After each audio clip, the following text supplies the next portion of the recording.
ಚಿಂತಾಮಣಿ ನಗರದ ಕೀರ್ತಿ ನಗರದ ನಿವಾಸಿ 19 ವರ್ಷದ ರವಿತೇಜ ಎಂಬುವನು ಕಳೆದ 2 ವರ್ಷಗಳ ಹಿಂದೆ ಮನೆಯಿಂದ ಹೋದವನು ಮತ್ತೆ ಮನೆಗೆ ವಾಪಸ್ಸು ಬಂದಿಲ್ಲ.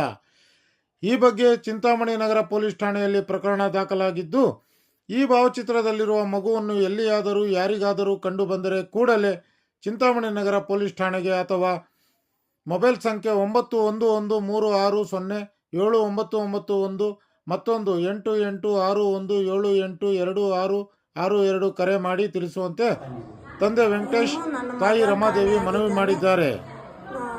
ನನಗೂ ನಮ್ಮ ಅಪ್ಪನಿಗೂ ತುಂಬ ಸೀರಿಯಸ್ ಆಗಿದೆ.